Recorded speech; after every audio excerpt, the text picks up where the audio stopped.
Okay? There is no other way to go around it. And that is a direct violation of the Leahy law in this country. Okay? We have a law in the books that if a country is in direct violation of human rights law, international humanitarian law, they cannot. We're going to be talking about that right now. And we're taking you live to the White House, where, as promised, President Biden is speaking now about the situation in the Middle East. Let's listen in. Before I begin my remarks, I just want to say a few words about what happened yesterday in New York City. The American principle. Trump was never actually charged with the campaign finance or influencing the election crimes, just straight bullshit. No. Trump was charged for for defrauding the not defrauding population, for falsely labeling retainer fees that were actually not retainer fees at all, but instead Michael Cohen's hush money repayment. Hush money that Michael Cohen paid porn star Stormy Daniels with the interest of engaging in the election, hiding the truth from the public. Trump was charged for falsifying documents that were falsified in an effort to close off the paper trail of Michael Cohen paying a porn star hush money because she was about to come out with a story about how she had sex with Donald Trump. Donald Trump and his campaign thought that this would hurt his election chances. They were wrong. I don't think it would have hurt Donald Trump's election chances, but that doesn't change the reality that they still thought that and wanted to pay her hush money. And that's it. All right, let's move on to Joe Brandon. Don't worry, if you're upset about how much I dunked on Trump today, you are going to personally love when I shit on Joe Brandon. That no one is above the law was reaffirmed. Donald Trump was given every opportunity to defend himself. It was a state case, not a federal case, and it was heard by a jury of 12 citizens, 12 Americans, 12 people like you, like millions of Americans who served on juries. This jury is chosen the same way every jury in America is chosen. It was a process that Donald Trump's attorney was part of. The jury heard 5 weeks of evidence, 5 weeks. And after careful deliberation, the jury reached a unanimous verdict. They found Donald Trump guilty. He's like, nobody's above the law unless you're Benjamin Netanyahu, in which case you are absolutely above the law and we will defend you. Only Israel as a nation state is above the law. And all of those who are leading the helm on their supposed quote-unquote crimes of genocide will be defended tooth and nail. On all 34 felony counts. Now he'll be given the opportunity, as he should, to appeal that decision just like everyone else has that opportunity. That's how the American system of justice works. And it's reckless, it's dangerous, it's irresponsible for anyone to say this was rigged just because they don't like the verdict. Our justice system has endured for nearly 250 years. And it literally is the cornerstone of America, our justice system. The justice system should be respected. And we should never allow anyone to tear it down. It's as simple as that. That's America. That's who we are. And that's who we'll always be, God willing. Now to another issue. His brain didn't kick in. I sped him up. So he sounds like normal. I want to give an update on my efforts to end the crisis in Gaza. For the past several months, my negotiators of foreign policy, intelligence community, and like have been relentlessly focused, not just on a ceasefire that would inevitably be fragile and temporary, but on a durable end of the war. That's been the focus, a durable end of this war. One that brings all the hostages home, ensures Israel's security, creates a better day after in Gaza without Hamas in power, and sets the stage for political settlement that provides a better future for Israelis and Palestinians alike. Now, after intensive diplomacy... I like you a lot, but how can you say, I like you a lot, but you can say accept Netanyahu, but how could USA possibly hold him accountable? Dude, you are not going to hold me accountable at the top of the hour, especially at 4:52, by thinking that this is a fucking adequate way to debate me at 4:52. Okay? That's literally 8 minutes before the top of the hour. At this point, it's such a fucking swing and a miss, dude. Okay? A swing and a goddamn miss. Yeah. Fuck is right. At least come at me with this fucking bullshit like 3 minutes after. You know what I mean? You got so horny to catch me slipping that you slipped and tripped and fell. Okay? Your dick's out now. You slipped out with your dick out. Don't come at me at the top of the hour with this bullshit. Here's a 3-minute ad break coming to you right now. Okay? I did not fail the QTE. Exactly. I fucking nailed the QTE. At the top of the hour, there's a 3-minute ad break. If you no longer want to see those ads, all you need to do is subscribe for $5 or for free with a Twitch Prime. Andrew Filer, thank you for the 10 gifted subs. Allowing 10 people to no longer see the ads at the top of the hour. There's a 3-minute ad break coming for you now if you're not lucky enough to get gifted a sub. Carried out by my team. My many conversations with leaders of Israel, Qatar, and Egypt, and other Middle Eastern countries. Israel has offered a comprehensive new proposal. It's a roadmap to an enduring ceasefire and the release of all hostages. This proposal has been transmitted by Qatar to Hamas. Today, I want to lay out its terms for the American citizens and for the world. This new proposal has 3 phases. The first phase would last for 6 weeks. Here's what it would include: a full and complete ceasefire, a withdrawal of Israeli forces from all populated areas of Gaza, release of a number of hostages, including women, the elderly, the wounded, in exchange for the release of hundreds of Palestinian prisoners. There are American hostages who would be released at this stage, and we want them home. Additional, some remains of hostages who have been killed would be returned to their Shot him Florida W. Thank you for the 5 gifted subs. families, bringing some degree of closure to that terrible grief. Palestinians, civilians would return to their homes. And it's so crazy because the 3-phase proposal, it might as well been written by fucking Ismail Haniyeh, okay, by Yahya Sinwar, because it is fucking almost identical.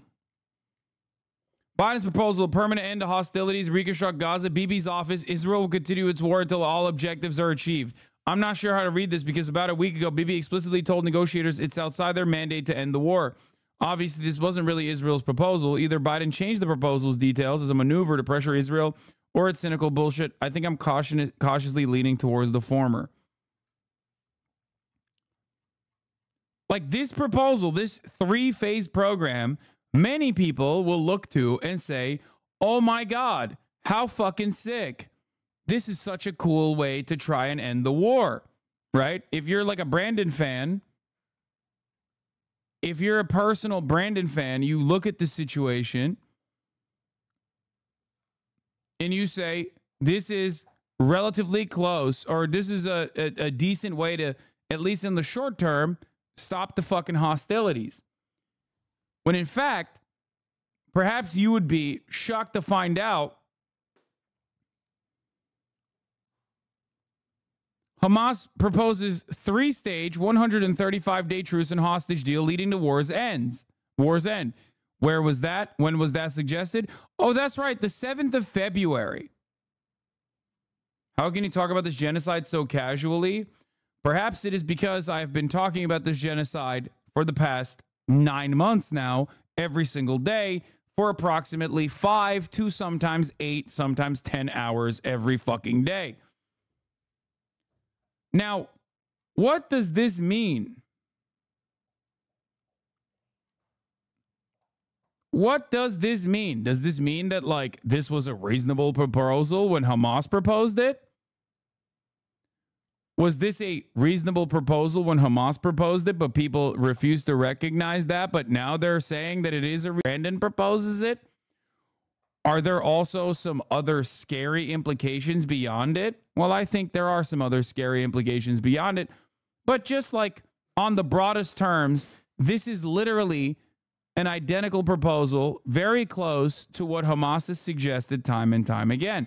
All right, let's continue, though. Let's hear what he has to say. In all areas of Gaza, including in the north. Humanitarian assistance would surge, with 600 trucks carrying aid into Gaza every single day. With a ceasefire, that aid could be safely and effectively distributed. By the way, I think part of the aid problem, I've been thinking about the pier a lot.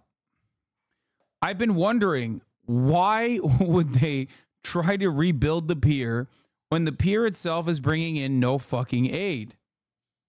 Okay?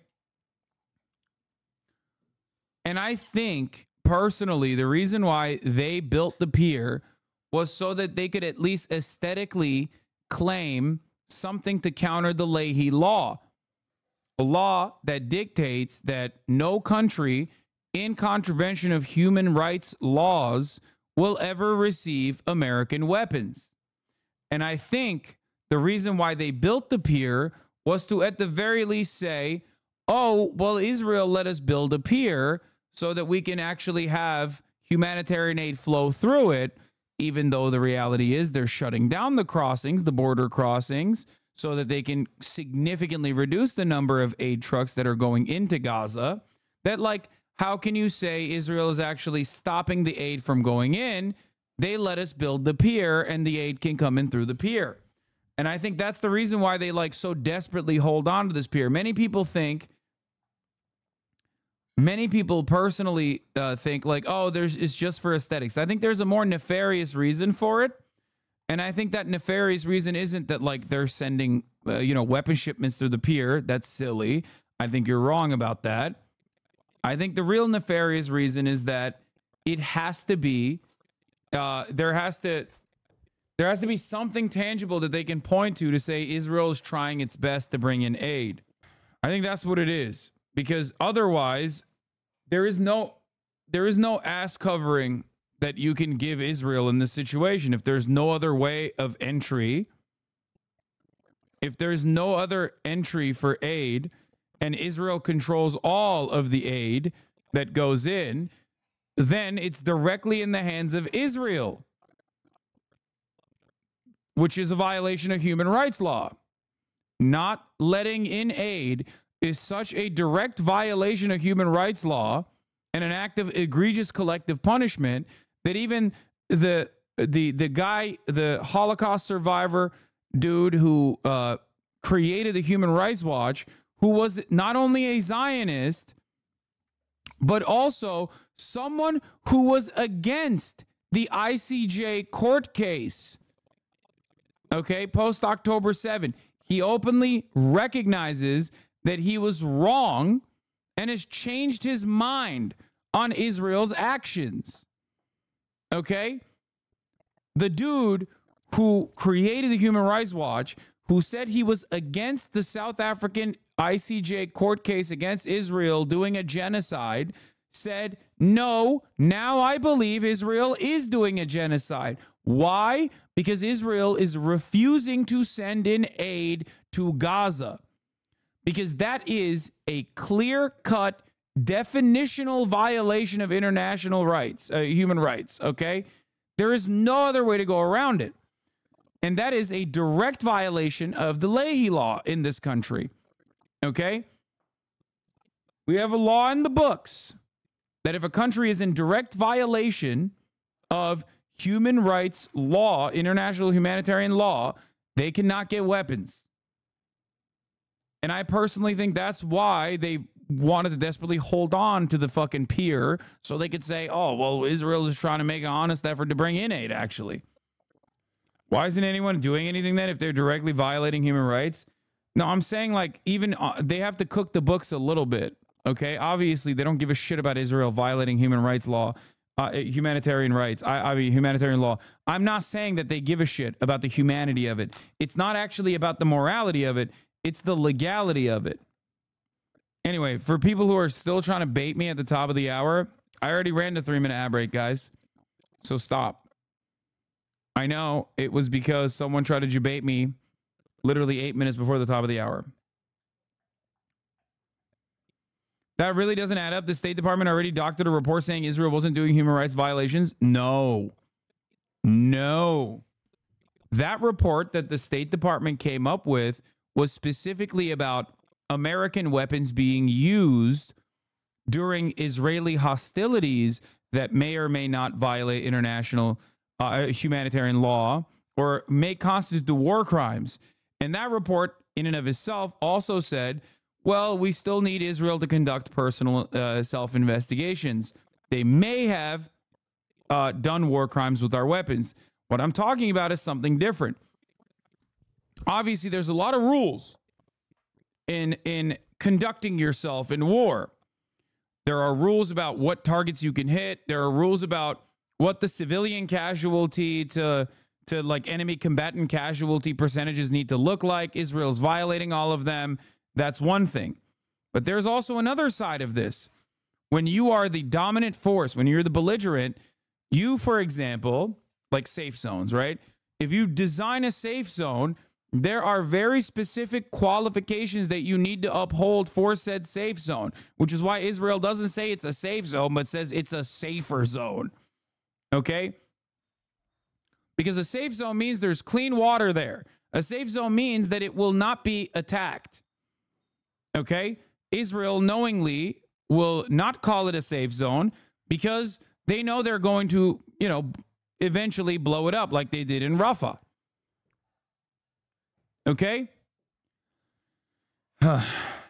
Now, another major no-no is obviously refusing to let aid in. Because aid is going to the civilian population. Aid is going to a civilian population. And if you're stopping aid from going into a civilian population, then it's over. You are in direct violation of international human rights laws.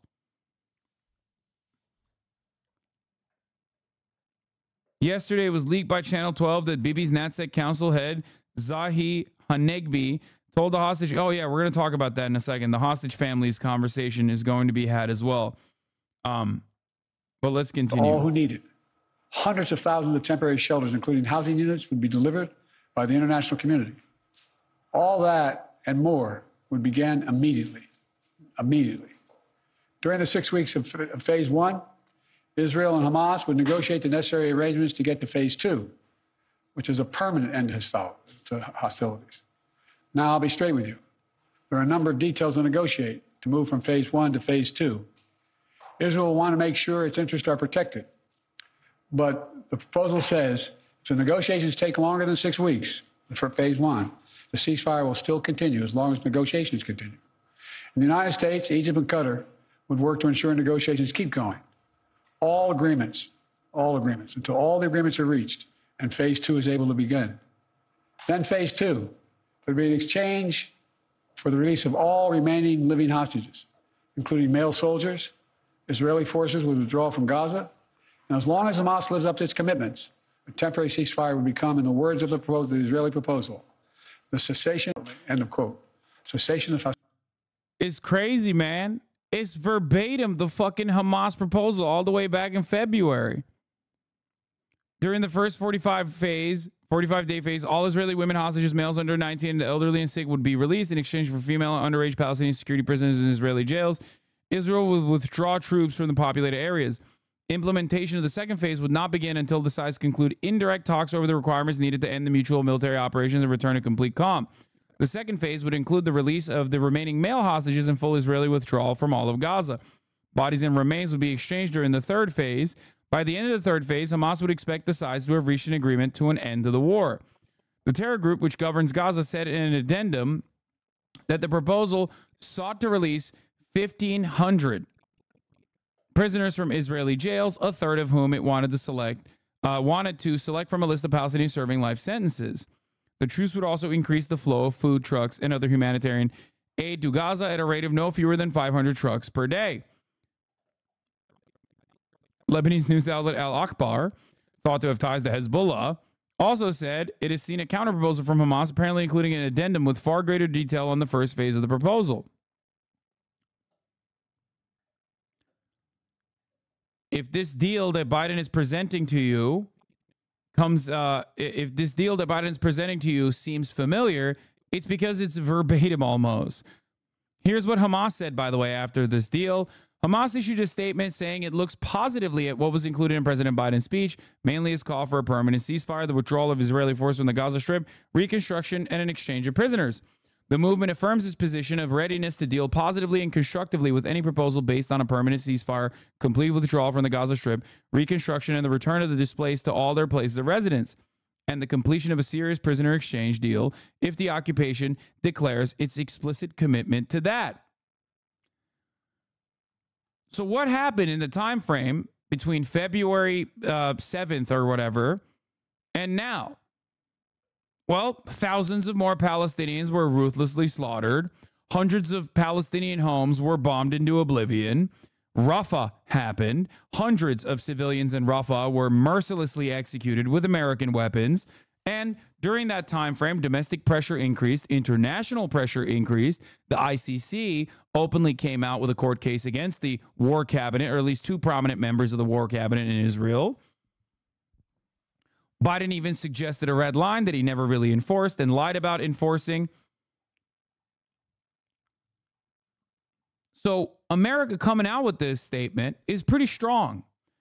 It is kind of even stronger than the Biden red line, the Rafah red line, which he never really actually enforced at all. So one must ask, why is America coming out with this? This is the question. This is the question at hand. It's crazy because they've been saying they've been a million war cabinet meetings of Bibi being as clear as possible. Y'all do not have the mandate to end the war. We're not ending the war. It's not happening, guys. And it's all over Israeli media. In general, Biden is counting on that reporting staying localized. Once again, Brandon's coming out with a statement. And for the most part, as far as we've seen, the Israeli government has said the exact opposite of said statement. So we'll see. Not, I guess, in general. There was a statement made from Bibi after Biden's speech. Biden's speech, Prime Minister says Israeli proposal would bring about Hamas's end and the release of all hostages. In a statement issued immediately after U.S. President Joe Biden's speech calling on Hamas to accept the latest hostage deal proposal and Israel's leader to stand behind it, Prime Minister Benjamin Netanyahu's office says the Israeli government is united in the desire to return our hostages as soon as possible and is working to achieve this goal. Except yesterday, the hostage family's working negotiator, this is from yesterday, or well, I guess this morning, Israel won't end war for deal to free all hostages, Prime Minister's aide said to tell families. National Security Advisor HasanAbi says it will be possible to free female, elderly, and sick hostages in the coming months, but warns effort to release remainder unlikely to succeed. So why is National Security Advisor HasanAbi saying this moments before Benjamin Netanyahu says, oh yeah, we will actually release the hostages? The current government will not agree to end its war against Hamas in exchange for the release of all the remaining hostages held by the terror group, he said.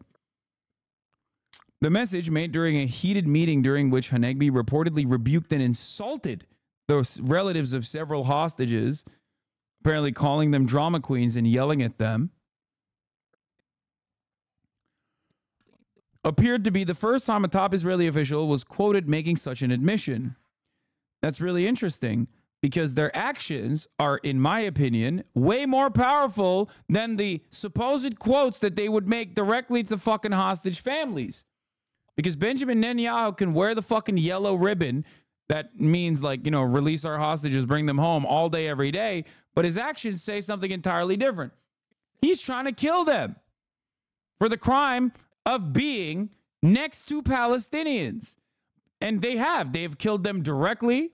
As we know, 3 of the Israeli hostages were begging for their lives, and the IDF shot and killed them. One of them literally escaped the shooting and was yelling at them like, I'm Israeli, please don't shoot. And they killed him anyway because he didn't sufficiently look Israeli enough, I guess. So it seems like their actions are in direct violation of the statements that they claim to care about, because hostages were never an actual thing that the Israeli government cared about, because Israel hates Arabs and Palestinians more than they love security for Israeli Jews. Okay? The quicker you understand this, the easier it is for you to make sense of it all. Where can I read about that? Which one? The fact that Israel directly shot 3 hostages, aside from bombing however many hostages that have been killed so far. Not only that, I don't understand what Hamas stands to gain with this. I'm going to explain that in a second. Not only that,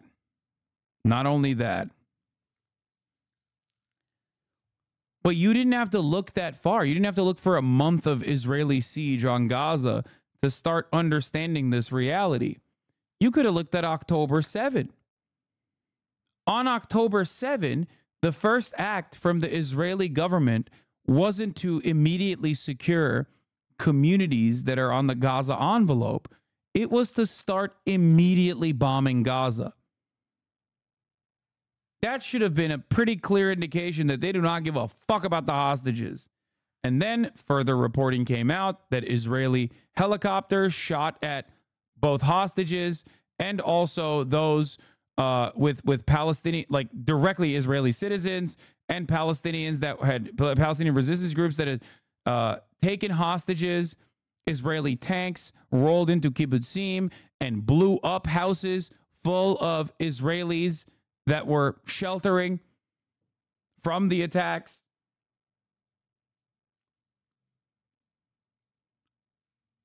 This all corresponds to, of course, the Hannibal Directive, which dictates that a live hostage in the hands of the Palestinian resistance is far too valuable, and therefore they're better off dead, which is why Israel's own military objective is to kill the hostage alongside however many Palestinian resistance groups, individuals they can kill, because a hostage means there's a bargaining chip, a point of power to negotiate, because the family members selfishly will go and pressure the Israeli government to return the hostage.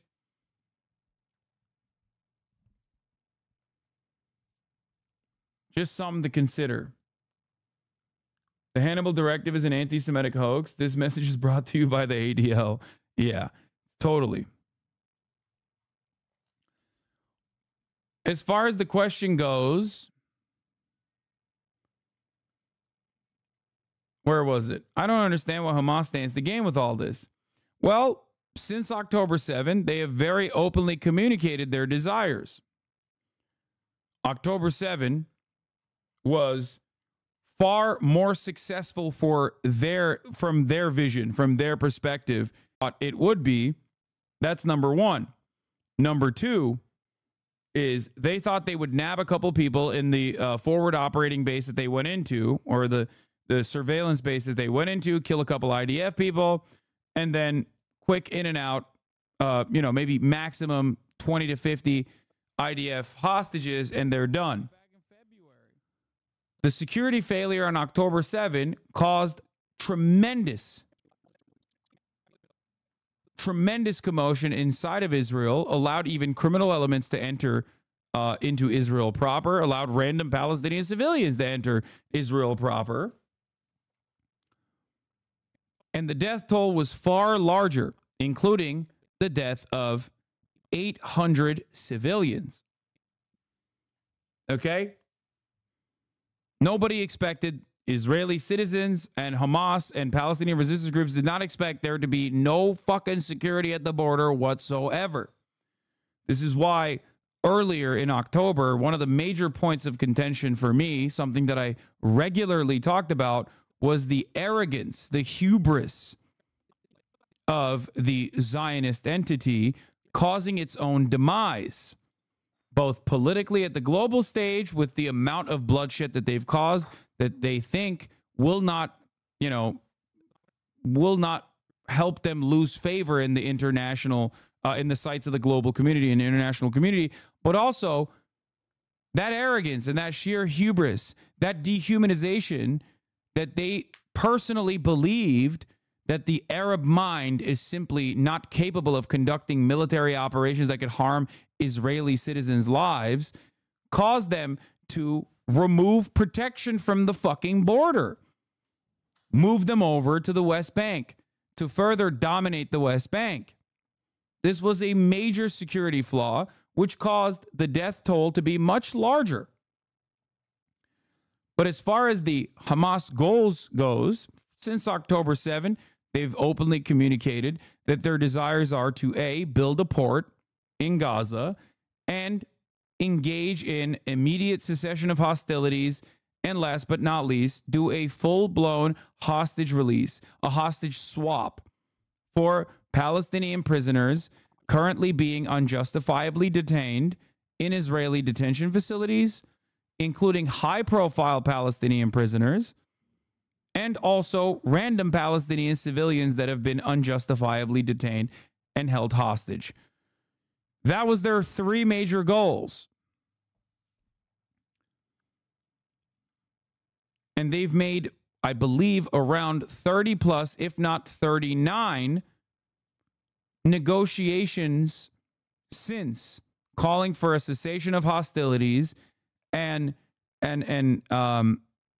putting forward hostage release negotiations since October 7, including at certain points unconditional release of all Israeli prisoners for the cessation of hostilities, for a ceasefire. Israel denied every single one of them. And in that 8-month time frame, the hostage families and other Israelis started recognizing that, yeah, while we do want to kill as many Palestinians as possible, holy shit, you're killing all of the hostages. You need to fucking calm down.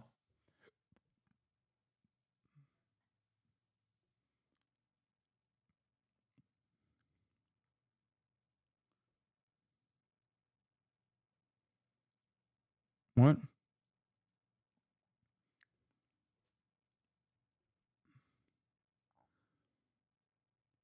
And now they have openly mentioned it directly to the hostage families, that they do not give a fuck about the hostages. How do we use this clear objection to rescuing hostage by Bibi to respond to Zionists who say all eyes on hostages, save the hostages, etc.? Like, how can we get Zionists to understand that you cannot both support Bibi's war strategy and to claim to care about the hostages? In the Western world, it's going to be impossible to make those who defend Israel understand that Israel doesn't give a shit about the hostages, because I don't think they care about the hostages either. I think that because they are not directly related to said hostages, or maybe some might be, they are far removed from thinking about the humanity of the hostages and care more about Israel's military objective.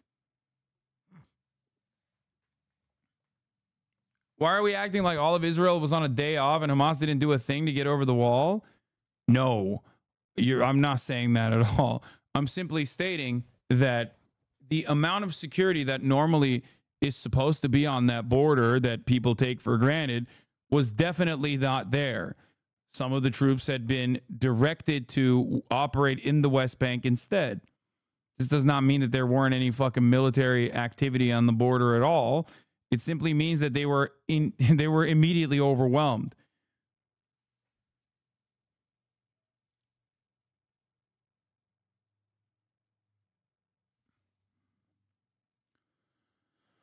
Another goal, as is the stated goal of any sort of action against Israeli military or even civilians, is to make the occupation feel costly. Because anytime civilians die or anytime soldiers die, that creates political pressure for the Israeli cabinet, for the Israeli war cabinet, but also for the Israeli government in general. That is the political aim of all Palestinian resistance groups, is to remind Israel that you cannot keep maintaining this apartheid, which is inherently unjust and inherently violent, without incurring some kind of penalty for it. And the penalty being that maybe your civilians won't feel comfortable. Maybe your population won't feel comfortable. They'll have to run into a fucking bunker when the bomb sirens go off in Israel proper. That is the goal. The goal is to say, we're still here, you're still killing us, and you can't do it without penalty. That was the overarching objective of October 7 as well.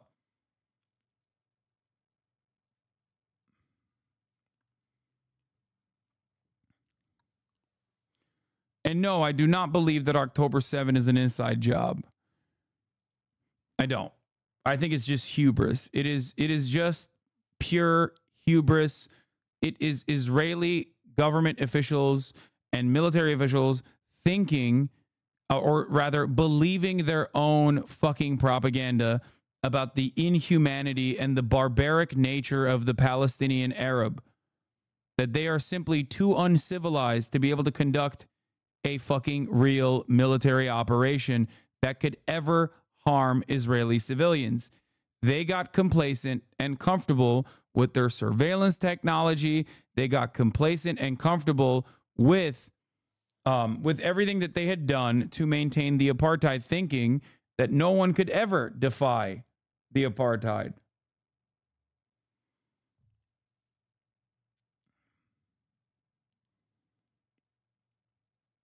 And I think that their reaction to October 7, the immediate reaction to October 7, was also out of that same Zionist project.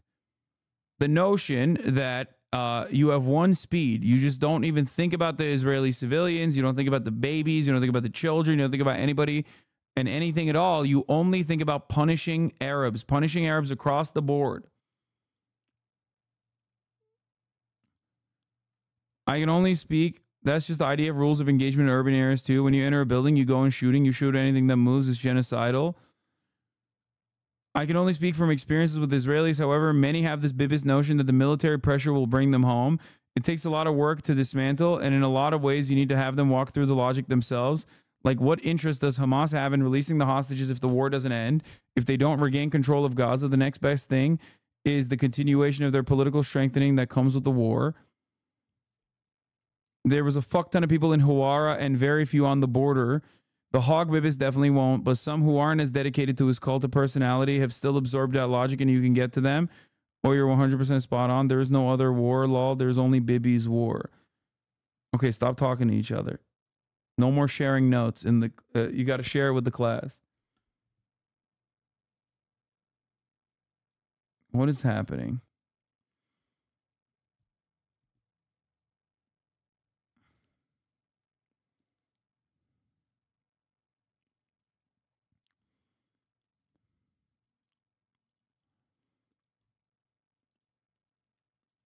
Okay.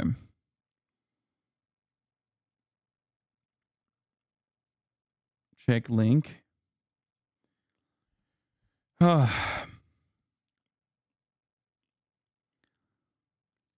Anyway, just something to consider. This is why I've been yelling about the nefarious, cynical, gross way in which those who defend the Zionist project have consistently talked about the motherfucking hostages as though they give a single shit, as the Israeli government's military actions in the Gaza Strip is shredding them by the fucking hundreds. Okay? If you gave a fuck about the hostages, you would literally be demanding a ceasefire instantly.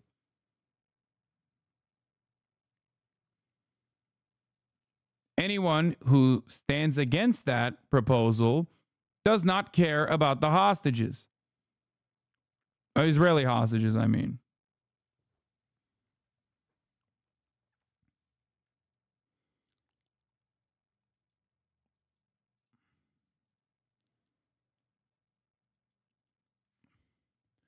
Oh my God. Breaking news. Gilad Erdan, to end tenure as UN envoy, declines the offer to stay in U.S. as Washington ambassador. Oh no, all of our goats are gone. My goats. Mister, if you don't let me do genocide in Gaza, you are doing my own personal Holocaust. That man. All of our colorful personalities are getting dropped left and right. And now Erdogan? What the fuck? Bro. We lost Eylon Levy to a potato. We lost Jonathan Concuncrius. And now, Gilad Erdogan. Devastating news. In 2017, where Erdogan was NATSEC minister, he ordered his police to move in and demolish a Bedouin village in the Negev. The police were met with protesters and ended up murdering a 47-year-old math teacher while he was leaving because he couldn't watch his house get destroyed. Then they proceeded to claim he was in ISIS. No cops were ever punished, obviously. Bibi only apologized to the family 3 years later during his corruption shit, saying the man was falsely accused of his crimes. He just like me. God, Israeli politics is so insane.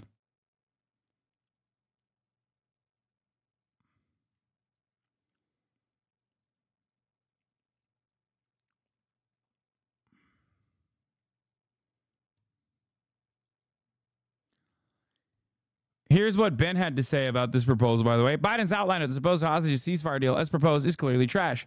There's literally zero chance that the Israeli government proposed this deal from the Biden deal in the form Biden articulates. No Israeli government could propose leaving Hamas as this deal does. If any Israeli government did, it would bring down the government immediately. Furthermore, Biden is a liar.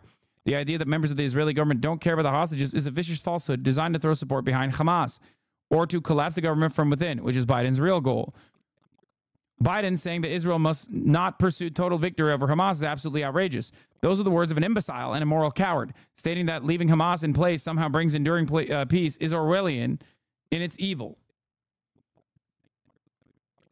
Let's get back to this Biden is Hamas guy. Hostilities permanently. Finally, in phase 3, a major reconstruction plan for Gaza would commence. And any final remains of hostages What? Their message got deleted? Who've been killed will be returned to their families. That's the offer that's now on the table. And what we've been asking for. It's what we need. The people of Israel should know they can make this offer without any further risk to their own security because they've devastated Hamas forces over the past 8 months. At this point, Hamas no longer is capable of carrying out another October 7th. It's one of Israel's main objectives in this war, and quite frankly, a righteous one. I know there are those in Israel who will not agree with this plan and will call for the war to continue indefinitely. Some are even in the government coalition. And they've made it clear they want to occupy Gaza, they want to keep fighting for years, and the hostages are not a priority to them. Well, I've urged the leadership in Israel to stand behind this deal, despite whatever pressure comes. And to the people of Israel, let me say this. As someone who's had a lifelong commitment to Israel, as the only American president who's ever gone to Israel in a time of war, as someone who just sent the U.S. forces to directly defend Israel when it was attacked by Iran, I ask you to take a step back and think what will happen if this moment is lost. We can't lose this moment. Indefinite war in pursuit of an unidentified notion of total victory will not bring Israel, will only bog down Israel and Gaza, draining the economic, military, and human resources, and furthering Israel's... He's been the most coherent in a while. Bro, it's because I sped him up. This is what he actually sounds like. Isolation in the world. That will not bring hostages home. That will not bring an enduring defeat of Hamas. That will not bring Israel lasting security. But a comprehensive approach that starts with this deal will bring hostages home and will lead to more secure Israel. Bro, this fucking proposal could have been addressed early October. What changed? What changed, Brandon? Now, the real question is, what will you do to follow through if Israel says fuck you to this? Which it seems like it probably will. That's the real question. You didn't enforce a red line in Rafah. What will you do to enforce his proposal? His poll numbers are what changed. I mean, his poll numbers have been disastrous. He's just refusing to recognize it. And once a ceasefire and hostage deal is concluded, I think this will backfire on Israel again. Just like the red line. I've been covering this shit nonstop, super fucking close, as you guys know. And one thing I've been trying to figure out is what changed in the eyes of the American public that white women started posting about all eyes on Rafah, even if it's a fucking AI image, okay? And I think it's partially because Biden mistakenly said, I have a red line on Rafah, which caused a lot of the Democrats to jump early and basically turn around and go, oh yeah, Biden is doing something. And then they even went forward with with one ammunition deployment, stopping like one singular fucking ammo dump. So it caused people to go, oh wait, we can say no to Israel. Never mind. Not at all. We have eyes. Wait, what? What are you still fucking chirping about, generally speaking? You haven't shut the fuck up all day, okay? I already showed you Tulsi Gabbard is a relentless Israel dick rider. We see the genocide? No, my point is they didn't... Okay, before Rafah, there was a genocide still, okay? I know you agree with me on Israel, but it doesn't matter. Even before Rafah, there was a genocide. What I'm trying to say is, what actually changed that, like, you saw another wave of support? And I think it's because Brandon said that there was a red line. Republicans started chirping at him. Americans immediately fell back into their comfortable political polarization, saw Republicans on television be like, no, we have to unconditionally support Israel. And for a brief moment, it felt like the Democrats weren't unconditionally dick riding Israel. Just for a brief second. We obviously understand that that was bullshit to begin with. But many people, for the first time ever, saw, oh, okay, you can do restrictions. Like, it gave people the permission to go, oh yeah, we could restrict Israel a little bit. And I think the reason why Rafah changed the equation a little bit is because this dumb fuck said that there was a red line and stopped one weapons shipment. One! Which I think could have been done months ago. And I think that's the reason why you started seeing all the Barbers and the Debras fucking post about Rafah. And all of the content creators and all of the celebrities that you didn't hear anything from for months come out and basically lean on the crowd and go, oh, we are all united on this. Now we can actually say it.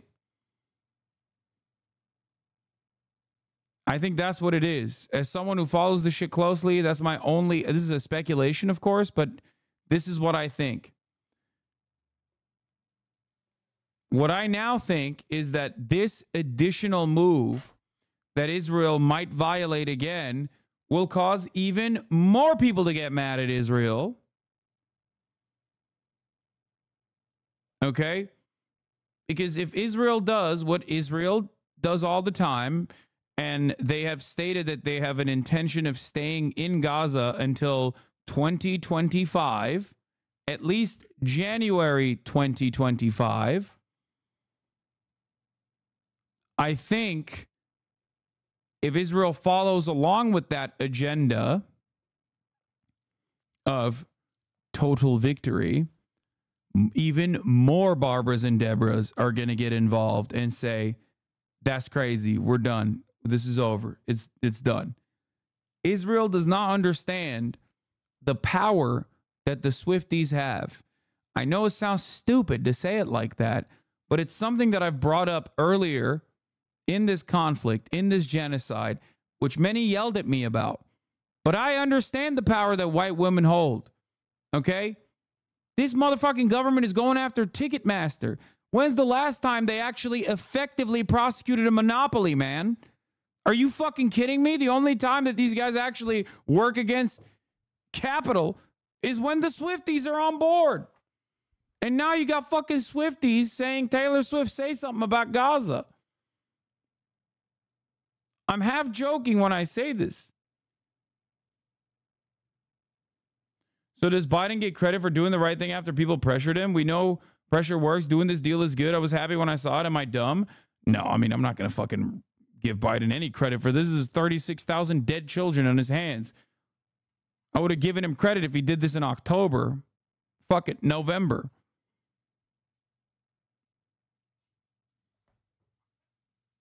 But I am not the average voter. I'm not the median voter. I'm not going to be the same person that might be swayed to vote for Joseph Robinette Brandon come November.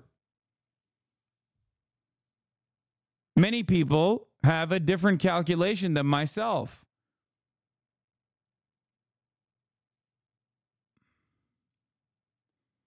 Disagree, it's TikTok who's causing all this.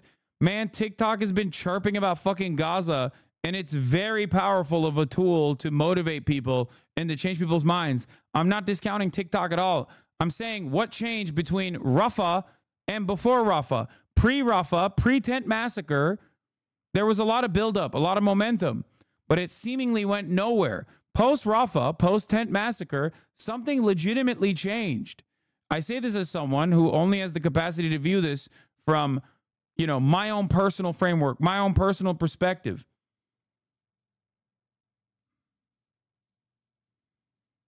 Do you understand? Yeah. TikTok has been literally up Israel's ass for the past 8 months, so much so that Congress moved to ban it and openly stated, we're banning it because we can't control TikTok and the kids are pro-Hamas now. Student encampments didn't do it. The Flower Massacre didn't do it. The World Central Kitchen aid workers being killed didn't do it. So why did the tent massacre do it? That's my question.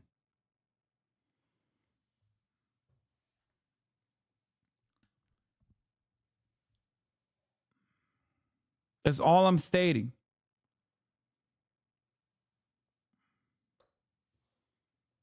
I think it was the headless baby that did it. I'm pretty sure. I don't know if everyone saw the headless baby.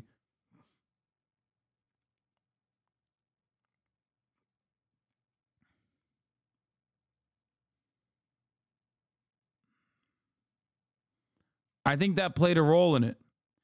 But I think the major role is that when no matter how hard we try as a collective, both on TikTok, no matter how hard we try to mobilize grassroots, we still do not have a fraction of the influence that the government has and mainstream media has. Okay? They can, like, it's as if they fire on all cylinders. When they make a statement, it's far more consequential.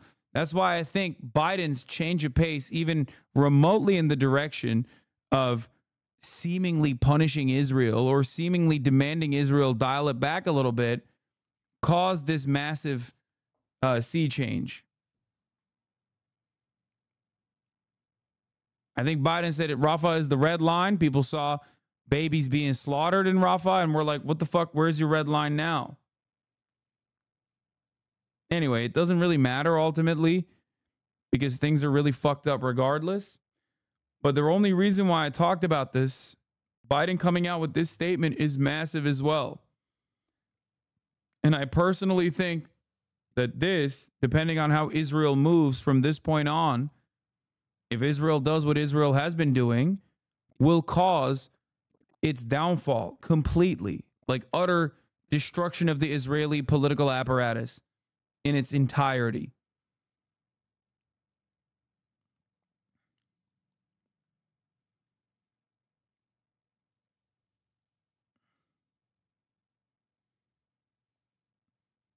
If Israel follows through on the proposal,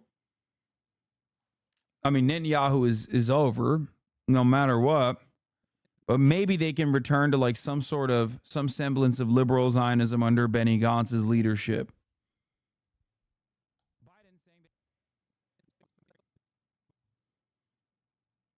That's it. That's my take. It unlocks the possibility of a great deal more progress, including calm along Israel's northern border with Lebanon. The United States will help forge a diplomatic resolution, one that ensures Israel's security and allows people to safely return to their homes without fear of being attacked. With the deal, a rebuilding of Gaza will begin. Arab nations and the international community, along with Palestinian and Israeli leaders, to get it done in a manner that does not allow Hamas to rearm. And the United States will work with our partners to rebuild homes, schools, and hospitals in Gaza, to help repair communities that were destroyed in the chaos of war. And with this deal, Israel could become more deeply integrated in the region, including, it's no surprise to you all, including potential historic normalization agreement with Saudi Arabia. Israel could be part of a regional security network to counter the threat posed by Iran. All this progress would make Israel more secure, with Israeli families no longer living in the shadow of a terrorist attack. And all this would create the conditions for a different future, a better future for the Palestinian people, one of self-determination, dignity, security, and freedom. This path is available once the deal is struck. Israel will always have the right to defend itself against the threats to its security and to bring those responsible for October 7th to justice. And the United States will always ensure that Israel has what it needs to defend itself. If Hamas fails to fulfill its commitments under the deal, Israel can resume military operations. But Egypt and Qatar have assured me, and they are continuing to work to ensure that Hamas doesn't do that. The United States will help ensure that Israel lives up to their obligations as well. That's what this deal says. That's what it says. And we'll do our part. This is truly a decisive moment. Israel has made their proposal. Hamas says it wants a ceasefire. This deal is an opportunity to prove whether they really mean it. Hamas needs to take the deal. For months, people all over the world have called for a ceasefire. Now it's time to raise your voices and demand that Hamas come to the table, agrees to this deal, and end this war that they began. Of course, there'll be differences on the specific details that need to be worked out. That's natural. If Hamas comes to negotiate, ready to deal, then Israel negotiations must be given a mandate, the necessary flexibility to close that deal. Wait, what? Ready to deal? That's natural. If Hamas comes to negotiate, ready to deal, then Israel negotiations must be given a mandate, the necessary flexibility to close that deal. Wait. It says it wants to see, we'll do our part. This is truly a decisive moment. Israel has made their proposal. Hamas says it wants a ceasefire. This deal is an opportunity to prove whether they really mean it. Hamas needs to take the deal. Where did he say it?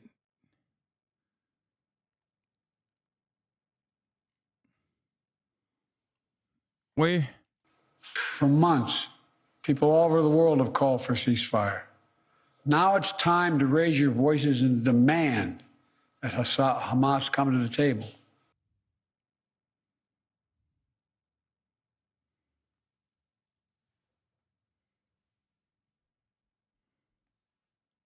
Bro, what?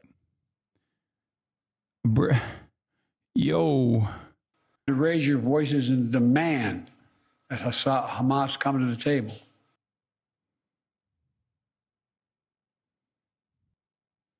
The fuck? Is okay. I mean, what the okay, dude? I mean, it's just you just accidentally said it, dude. He just stuttered, bro. He's not saying like I need to get over there. This is how we find out that Brandon and his team have been watching. Brandon and his team have been watching nonstop.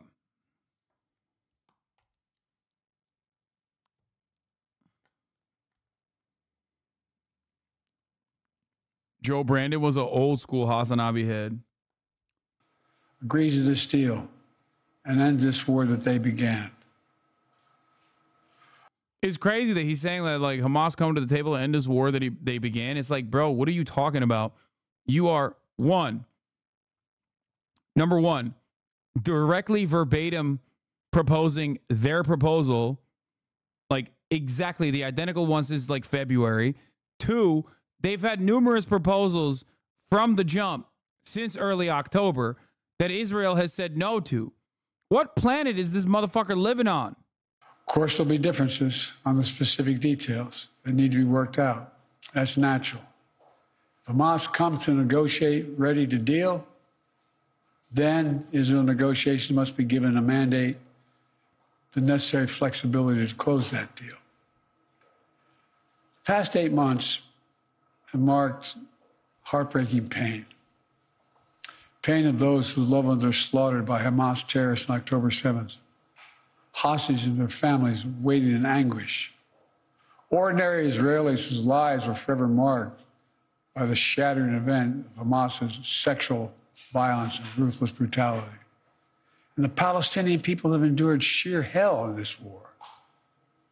Too many innocent people have been killed, including thousands of children. Far too many have been badly wounded.